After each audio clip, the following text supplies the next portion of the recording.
नमस्कार मित्रों, हम आपका स्वागत करते हैं अपने चैनल शुद्ध वचन में। मित्रों, मनुष्य की तुरु एक स्त्री और एक पुरुष का वर्णन आप सभी तो करते ही रहते हैं, परंतु कुदरत का दिया मनुष्य का एक दूसरा रूप है, जिसके नाम ही मात्र से ही वह आधे लोग उससे जुड़ा ही रहना चाहते हैं। जी हाँ मित्रों, हम यहाँ पर बात करने वाले किन्नरों के समाज की एक ऐसा समुदाय जिसमें उसकी दुआ और बद्दुआ दोनों को ही अत्यधिक ही फलंक माना जाता है।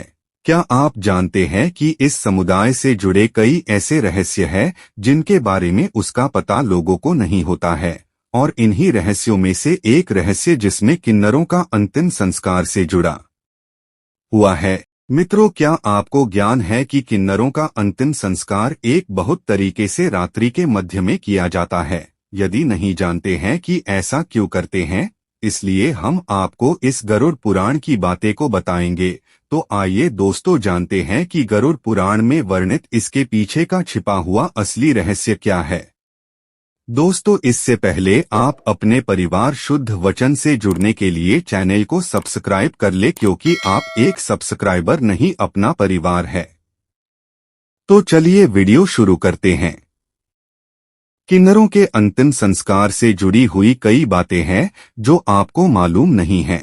मित्रों, यूं तो किन्नरों को पौराणिक ग्रंथ में यक्ष और गंधर्व के समान ही उसका स्थान दिया जाता है, परंतु इसके अस्तवित के समान ही इनके अंतिम संस्कार की प्रक्रिया बहुत ही अद्भुत होती है, जिसका वर्णन इस गरुड़ पुराण में किया गया है। इसमें वर्णित एक कथन के अनुसार किन्नरों के अंतिम संस्कार की अंतिम विधि को बहुत गोपनीयता से किया जाता है। गरुड़ पुराण के अनुसार ऐसा माना जाता है कि किन्नरों के पास एक ऐसी अद्भुत शक्ति होती है जिसका पता हम सभी को नहीं होता है, जिसका फलस्वरूप उसे मरने से पहले ही पता चल जाता है कि उनकी मृत्यु पहले से ही होने वाली है।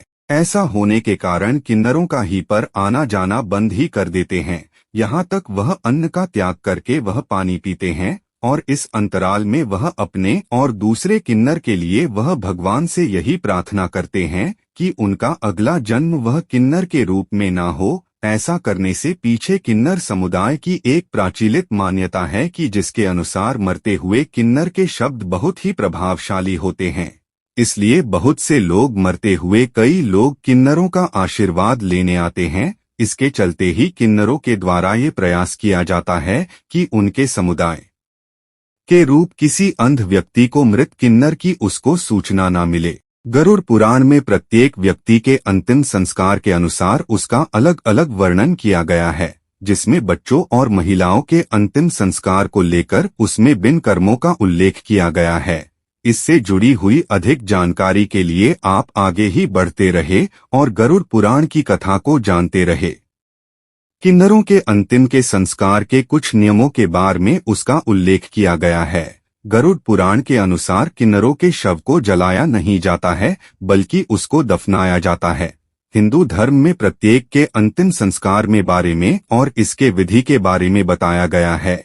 जब ये किन्नरों के लिए उनके अंतिम संस्कार में उसे दफनाया का बहुत ही प्रणयदान है। किन्नर समाज में किसी भी व्यक्ति मृत्यु होती है तो सबसे पहले उनके आत्मा को आजाद करने की प्रक्रिया की जाती है। इसके लिए उस मृत शरीर को सफेद कपड़े में लपेट दिया जाता है। साथ ही दोस्तों, ये भी ख्याल रखा गया है कि शव पर कुछ भी बंधा हुआ ना हो। ऐसा इसलिए कहा जाता है कि उसकी आत्मा को वह आजाद कर सके।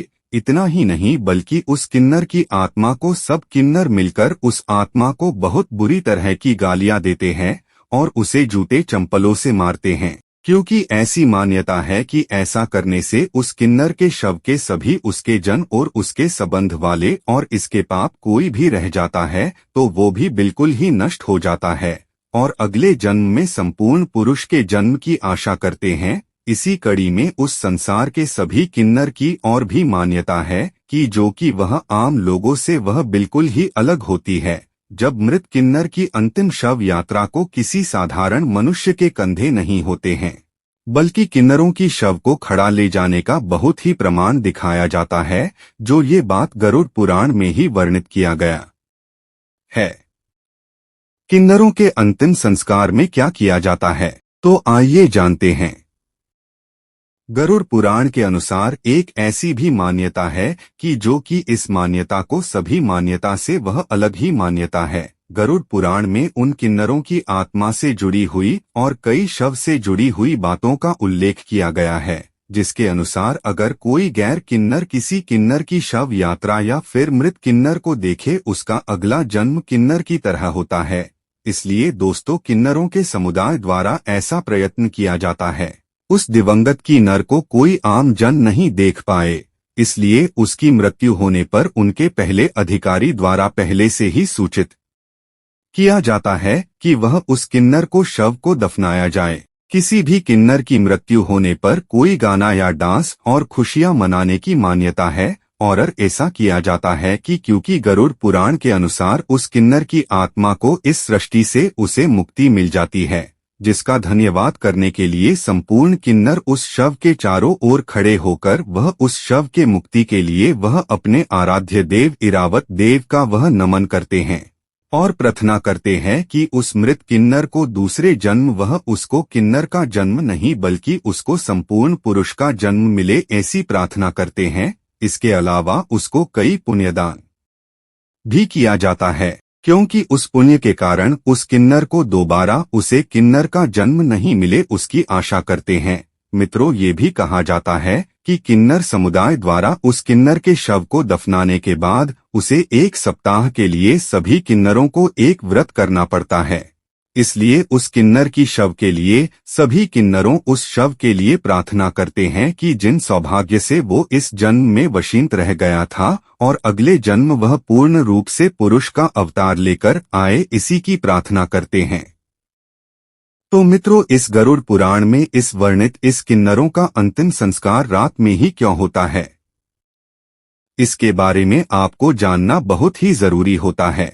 तो मित्रों, आज की इस गरुड़ पुराण की बात आपको कैसे लगी? उम्मीद करता हूँ कि आपको वीडियो पसंद आई होगी।